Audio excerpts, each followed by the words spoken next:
Hi, வாங்க வீடியோக்குள்ளே போகலாம். இன்றைக்கி என்ன செஞ்சேன்னா உருளைக்கிழங்கு குருமா தாங்க வச்சேன்.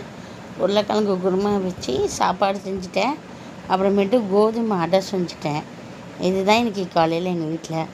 பாருங்கள், உருளைக்கிழங்கு குருமா எப்படி வச்சேன்னா, எண்ணெய் ஊற்றி வெங்காயம் தக்காளி இதெல்லாம் போட்டு நல்லா வதக்கி விட்டு கொத்தமல்லி தூள் மிளகாத்தூள் எல்லாமே போட்டு அதிலே போட்டு வதக்கிட்டு அப்புறம் திருப்பி உருளைக்கிழங்கு வேக வச்சு எடுத்து வச்சது எண்ணெய் ஊற்றி பட்டை லவங்கம் போட்டு பூண்டு போட்டு நல்லா ப்ரௌன் கலர் ஆனோட்டி அப்புறம் உருளைக்கிழங்கு அதிலேயே போட்டு நல்லா ஒரு வணக்கம் நோட்டி அப்புறமேட்டு அரைச்சி வச்ச மசாலாவை அதில் போட்டு உப்பு போட்டு மஞ்சத்தூள் போட்டு நல்லா கதன்னு கிரேவியாட்டம் அப்படியே வச்சுட்டாங்க.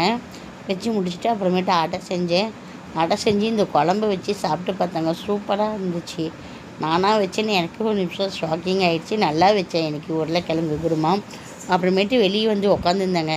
எங்கள் வீட்டு பக்கம் ஏகப்பட்ட புறாவே நிறைய ஒரு 20 புறா 30 புறா நிறைய புறா கொச்சன்னு இருக்குது. புறா வந்து சின்ன சின்ன கம்பி விளக்கமாத்து குச்சிங்க நிறைய இருந்துச்சு. வந்து ஒவ்வொன்றா பொறுக்கி எடுத்து எத்தனை வாட்டி இறங்கி ஏறி எடுத்துகிட்டு போய் மேலே போய் கூண்டு கட்டுதுங்க. புறா வந்து இந்த வீடியோ பிடிச்சிருக்கா பாருங்கள், லைக் பண்ணுங்கள், கமெண்ட் பண்ணுங்கள், ஷேர் பண்ணுங்கள், சப்ஸ்கிரைப் பண்ணுங்கள். பாய்.